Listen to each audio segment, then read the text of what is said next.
Happy Monday. I hope you had a great weekend, ladies and gentlemen. I'm Jeremy Cordeux. Peter Clayton is here in the garage. We're on Facebook, so if you're listening to us as a podcast and you'd like to tune into Facebook, Jeremy Cordeux's Court of Public Opinion, you will sort of see where we do it, how we do it. Although, Pete, I don't know how we do it. It's a bit strange. We're talking about relocating in our move to upgrade everything or make everything a little bit more interactive, but I'll keep you posted across that. Before we get into the news of the day, and there's enough around for God's sake. April the 3rd, 33, that's AD 33. It's a long time ago. AD 33. Christ was sacrificed. Well, it's controversial as to exactly what the date was, but this is according to astronomers Humphreys and Waddington. Obviously more to come as Easter approaches. Now, we haven't actually made up our minds whether we are going to broadcast over Easter. I think we might take a break over Easter. Yeah. So we'll leave you on Thursday and come back on Tuesday of next week after Easter. And needless to say, but I get a chance to wish you a happy Easter closer to the moment. Doris Day, 1922, American singer, animal welfare activist, actress, known as the girl next door. Just the most beautiful lady. I only spoke to her once and it was very brief, but it was, I can't even remember what the promotion was about, but I do remember her, because I remember Bing Crosby and Bob Hope and Jack Benny and so many of those others from that same era who were just the most wonderful, friendly, generous people with their time. Doris Day, she was born this day in 1922. Pillow Talk, the man who knew too much, born in Cincinnati, Ohio. She died in 2019, so had a very good life. Eddie Murphy, 1961, American comedian and actor, Beverly Hills Cop, and all sorts of other things that he might not want to talk about or have remembered, I don't know. Born in Brooklyn in New York, 1961. Jane Goodall, I've spoken to her too. British, here's a word I haven't seen before, primatologist.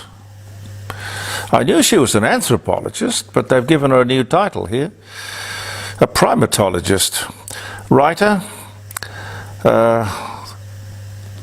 she wrote about the chimpanzees and the gorillas and gorillas in the mist and all of that. She was just a wonderful, wonderful lady. Great humanitarian. Born this day in 1934. British Prime Minister Winston Churchill warns the Soviet Union's leader at the time, Joseph Stalin, that a German invasion was imminent. 1941. Whoa. That would be one warning I'd want to take notice of. Elvis Presley records It's Now or Never. Fever and Are You Lonesome Tonight, which I think was probably the most beautiful of his songs. Pete, which Elvis Presley song did you like? Yeah, certainly. Yeah, I thought later on in his life, I thought Moody Blue was great. Yeah. Just I like Suspicious Minds. No. Kentucky Rain. Suspicious Minds, he did a cover of that because it wasn't his song. The bloke who actually did it sounded a lot like Elvis. I, for the life of me, can't remember who that was. Dear old Elvis Presley. Anyway, that was recorded at RCA Studios in Nashville, Tennessee on this day in 1960. 1960. Mariah Carey overtakes Elvis Presley's record of 17 number one US hits with her 18th hit, which was called Touch My Body. Only the Beatles have more than 20 number one hits. And that was in 2008. The Duchess of Windsor's jewels sell at auction for $31.380 million. 1987. Australia formally adopts the United Nations Declaration on the Rights of Indigenous People. Now, I don't know who would have been Prime Minister. Let me think. It would have to be Labor. It was Rudd. 2009. Pete reckons it was Rudd. 2009. We're always adopting these treaties and we have no idea of the sting in the tail further down the track or the obligations involved. The first airplane flight over Mount Everest in 1933. It doesn't tell me here why. My dear friend over here behind me.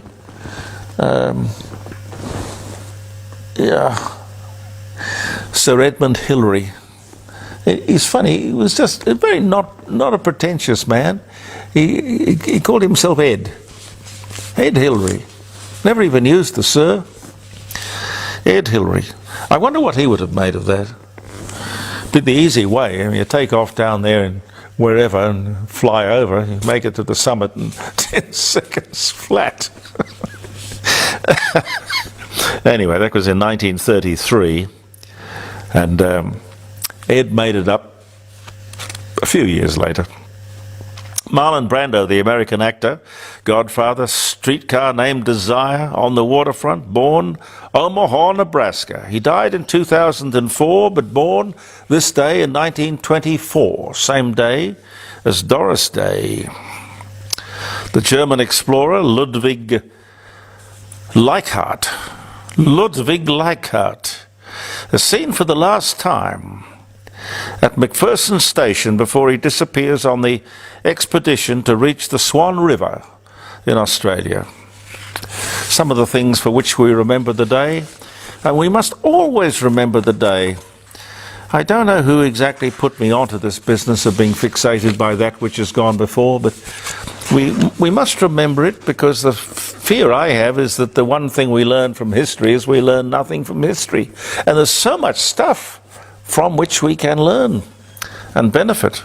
Not to speak of the people we should honour. Yeah. Stock markets of the world are up and away. Bouncing along quite nicely, thank you very much. Labor, it seems, will be unable to form a majority government in New South Wales after the state election last week. That means, I guess, that the Labor government will go on its merry way with the blessing of the Greens and the crossbenchers. What do they say? Politics is the art of compromise. Of course, you can compromise yourself straight to hell, but I would imagine there'll be all sorts of grubby little backroom deals that will be done to stay in power. That's how the thing works. Daylight saving's about to come to an end. You do know what to do, don't you? Pete, what do you do? I never remember. Well, the best way to remember it is, yeah, well, you fall back in fall, which is autumn, Okay. and you spring forward in spring. But, you know, there's no point in remembering it. Really, I don't like daylight saving. It's not a particularly good idea, but if you want to do it, just put it forward and leave it there. Don't keep moving it backwards and forwards. Leave it there. It's that business of, don't understand it. Well, I like the idea, Jeremy, of going on Eastern Standard Time. Why would you go on Eastern Standard Time? Business, and that gives a half an hour of daylight saving. Well, let them come back Really? and do it our way. Anyway, When they're over there on the east, we don't want to give them any more encouragement. God, they think we're a branch office already. We never were, you know, until fairly recently. We had a lot of people in power that would never have allowed the stuff that has been going on. You know, Coca-Cola's head office was here, News Limited head office. There were so many of them.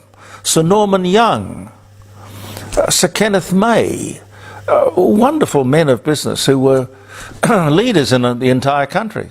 And then we got raided, corporate raiders, you know, who just simply come in and strip the assets, sack all the people and move on. No, we've made some fundamental mistakes in South Australia which we shouldn't have done. Maybe we can rectify them.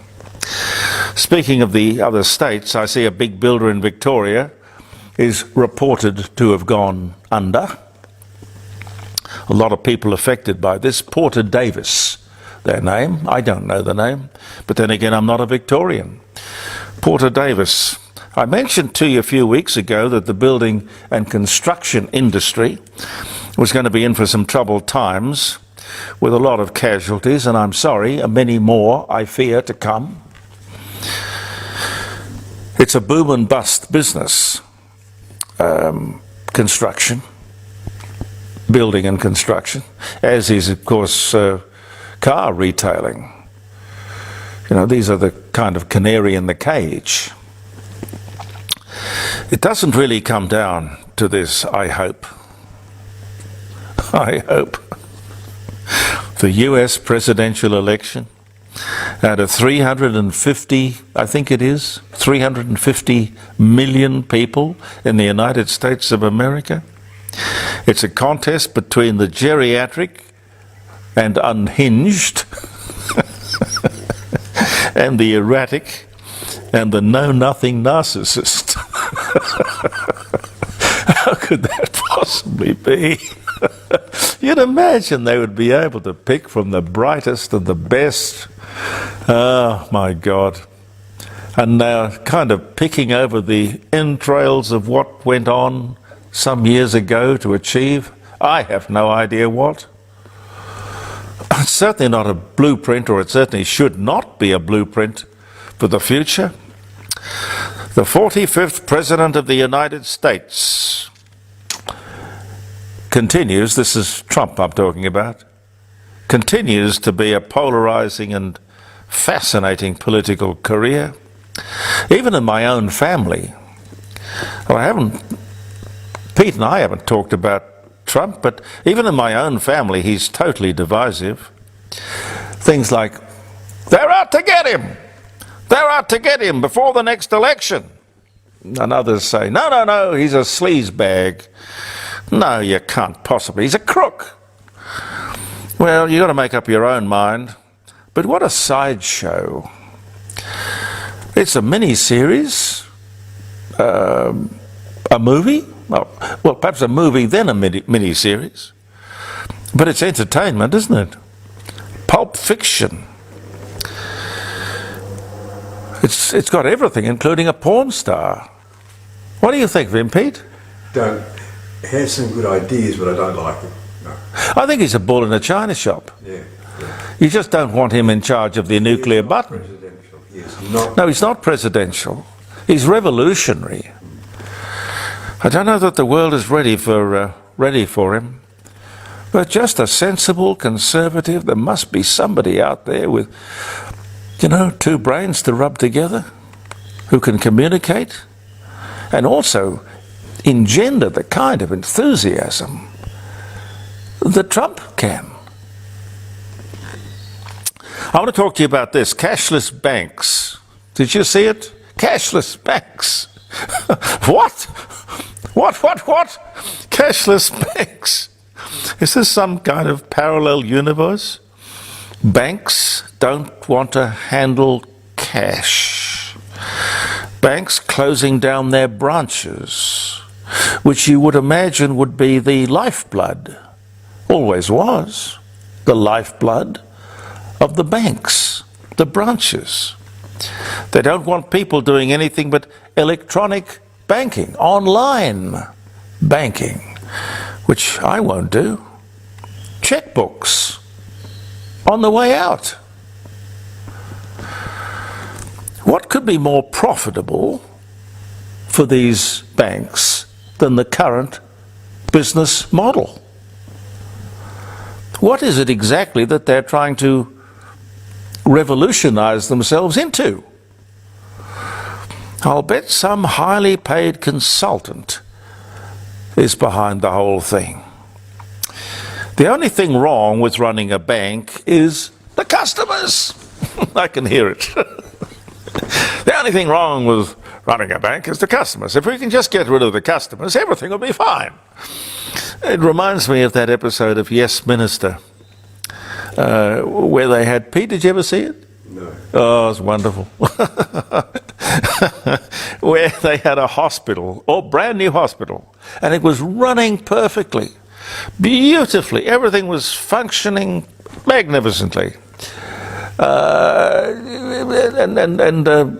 Prime Minister said to Sir Humphrey, what's the problem?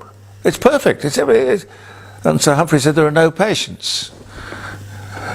Well, Sir Humphrey's solution to the whole thing about the cluttered up, frustratingly inefficient British health system was the patients. If you get rid of the patients, the hospitals would run perfectly. And I can guarantee you that there's some, pimply-faced, and I don't mean that disparagingly, but some pimply-faced young genius consultant who's telling the banks, yeah, this is fantastic, but it's the customers. We just got to get rid of the customers. Then everything will be fine. But here's an interesting fun fact. The 5 strongest banks in the world, where do you think they are? The 5 strongest banks in the world are here in Australia. That is because most of the overseas banks, including the big ones, I mean the very, very big ones, have much less regulation. Now think about it. The 5 strongest banks in the world. 1, 2, 3, 4 and 5. ANZ, by the way, is number 1. Commonwealth is number 2. Westpac, I forget the rest, but that's the scenario. The 5 strongest banks in the world. Number 1 to number 5. Now with success like that, why would you change anything? What's better than the best? If it ain't broke, don't fix it. As I remember saying to somebody in radio, not so long ago. Or is it some stupid pursuit of more and more and more and more and more profit? I don't think it makes any sense to me. Thank you very, very much for viewing the Court of Public Opinion, ladies and gentlemen. I'm Jeremy Cordeux. Peter Clayton and I will be back tomorrow. Believe in yourself and take good care. Bye for now.